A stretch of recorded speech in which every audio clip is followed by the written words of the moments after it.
We are cultivate. cultivate. We are cultivate.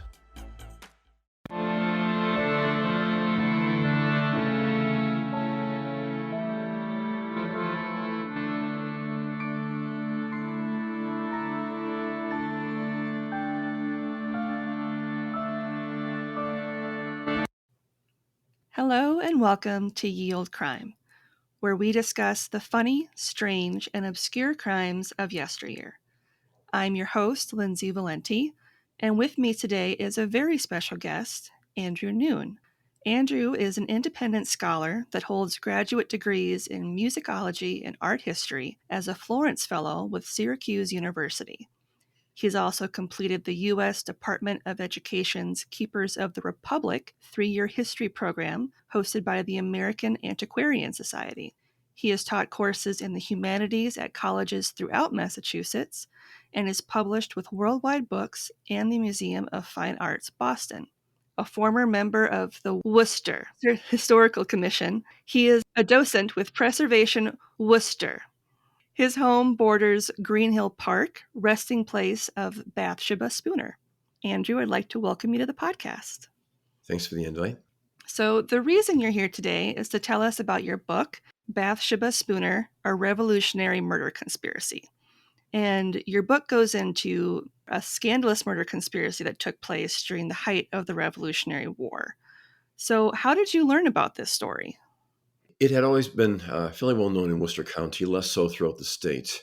And when I moved into our home a couple of decades ago, which is right on Greenhill Park, a dinner guest reminded us, well, that's where Bathsheba is buried.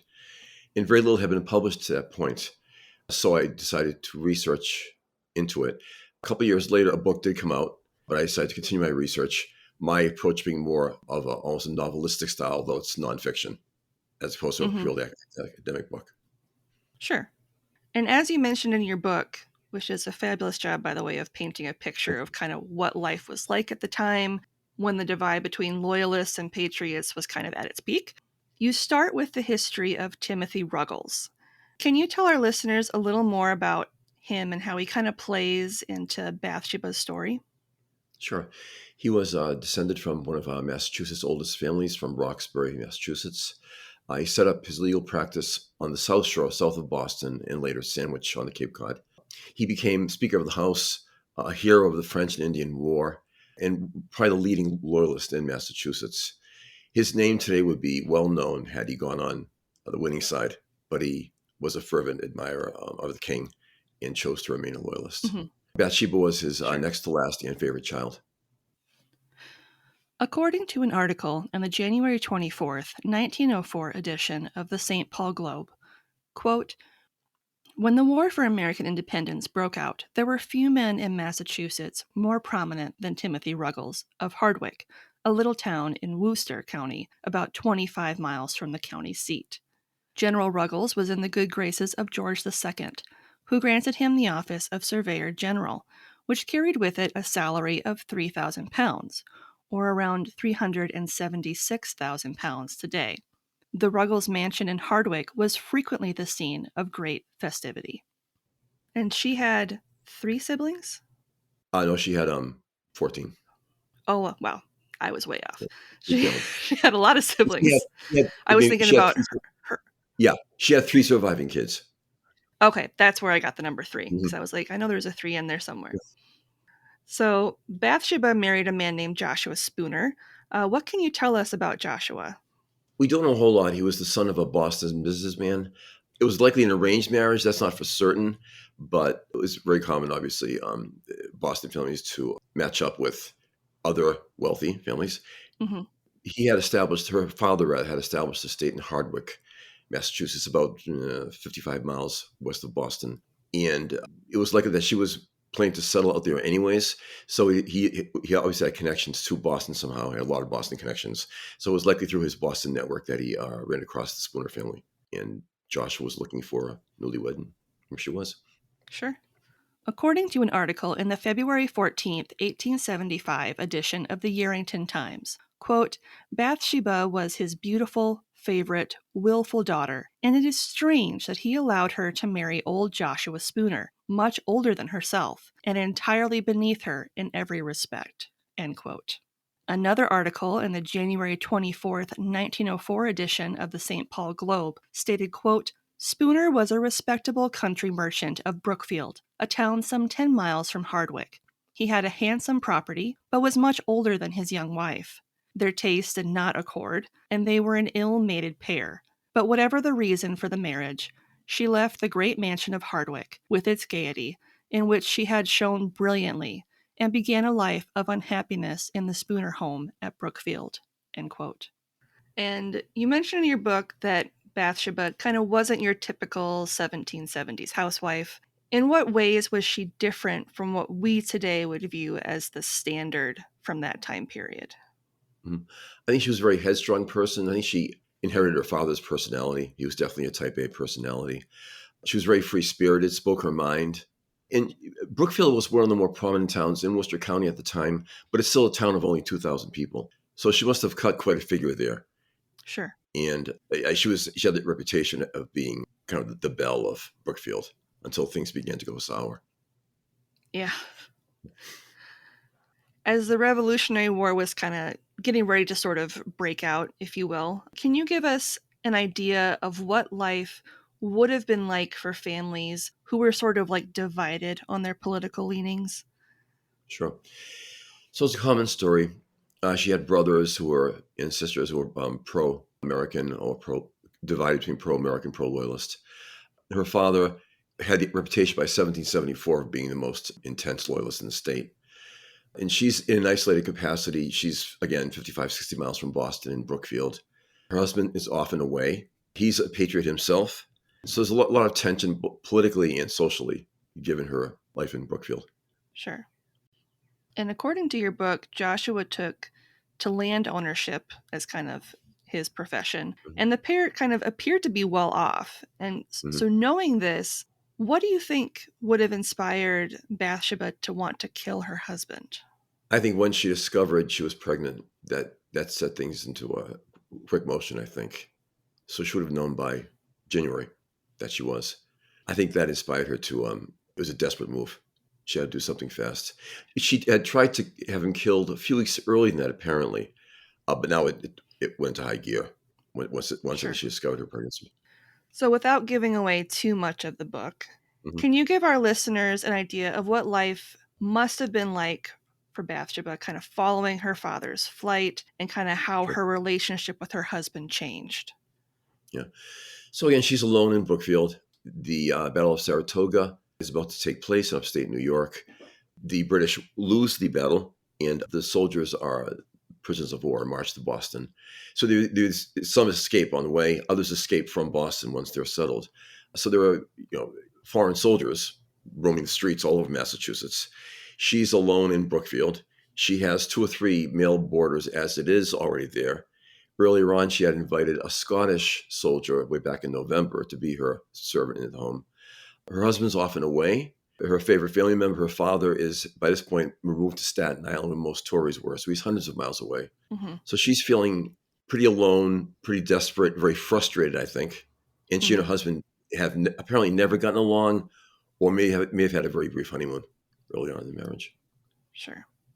And Ezra Ross plays a big part in this story. Can you explain to our listeners who he was and kind of how he entered the picture? So he's a teenage militiaman from Topsfield, which is north shore of Boston, near Cape Ann. He had fought in the New Jersey campaign, was apparently injured or became sick, ended up in a hospital camp in Peekskill, New York, which is just north of the city, was released and was planned to walk his way home. En route, he stops in Brookfield, is called in by Bathsheba, who nurses him to health. This is summer of 77. He returns to Topsfield, and on his return to the battle scene, Saratoga this time, marches again through Brookfield and is called in again with Bathsheba, and the relationship definitely kicks up a couple of notches at that point. Yep. According to an article in the January 24th, 1904 edition of the St. Paul Globe, quote, "In this unhappy household appeared in 1776 Ezra Ross, a soldier of the American Army, returning from his first campaign. He was but 16 years of age, but handsome and gallant, a boy in years, but a man in spirit. 2 years later, with the Northern campaign over, Ross was again a visitor. Ross was now a young man of 18, fine-looking and soldierly, whom campaigning had developed into a man of the world. She was a woman of 33, beautiful and accomplished. Unhappy in her domestic life, she readily bestowed her love upon the dashing young soldier. End quote. So you mentioned that Bathsheba had become quite the femme fatale, if you will, Mhm. and even ended up enlisting the services of James Buchanan and William Brooks. Mhm. How did they get roped into her plans to murder her husband? Sure. So on a stormy night in early February 1778, they were on their way to apparently work in Springfield, having just left Worcester. Brookfield's right between Worcester and Springfield, heading west. And as they're walking along in this blinding snowstorm, Bathsheba calls them in. Actually, her servant, Alexander Cummings, called them in. And almost immediately, she's very friendly with them. And probably within 12 hours, begins discussing, suggesting her husband's murder with them, which they found very strange. That's a A regular reaction, I would assume. Yeah, I could say that. Yeah. So she's recruiting men to do her dirty deed early on. Mm-hmm. According to an article in the January 24th, 1904 edition of the St. Paul Globe, quote, while Ross was with Spooner on one of his trips, there came to the Spooner residence 2 British soldiers, James Buchanan and William Brooks, who were called into the house by the servants at Mrs. Spooner's request. These men were entertained by Mrs. Spooner's instructions for 2 weeks, and liquor was furnished them without stint. End quote. So without spoiling the murder itself, Sure. when the trial itself took place, Mhm. what made it different from other trials, given the fact that American law, kind of for lack of a better word, was in its infancy? Yeah, I think by and large they followed British law still during the Revolution. Again, Blackstone's commentaries were the British jurist. His commentaries were the favored source of law for early America. So they followed that by and large. And I think given the Revolution, they didn't want to make too many innovations at that point. And typically trials were only a day anyways. So they followed essentially British procedure, with all male Okay. jury, of course. Yeah. Sure. According to an article in the January 24th, 1904 edition of the St. Paul Globe, quote, the case was a notable one. In ordinary cases, the conviction and sentence of the guilty parties would have been speedily followed by their execution. But here began a scene in the drama which kept the convicted in suspense and the people in a high state of excitement for weeks. End quote. And that's a good point. So, given that she was a woman, just how scandalous was the trial of Bathsheba? And not just the woman, she's the favorite daughter of the most notorious Tory in Massachusetts. You can just imagine. Yeah. You know. Yeah, by that point, the war had shifted south to New York and New Jersey. So Massachusetts was no longer the arena for the revolution. I think they needed some entertainments. All the young men are gone. Men under 35 are all gone. Inflation's running out of control. It was a very hot summer and hot spring. They needed a big diversion, and they found it in Bathsheba. And I think there was so much animus against her father, who's now exiled safely among Tories in Staten Island, that I think a lot of that wrath was focused on her. Sure. Keeping in mind, she did mastermind the horrible crime. Yeah, that's true. But it would make sense that a lot of that animosity would be transferred to her, given that he's not around to be the subject of their ire. Right. And plus, she's not a backseat personality. She's speaking her mind. She's right out there. That could not have gained her a lot of friends. That's very true. Mhm. As sort of an armchair historian, Mhm.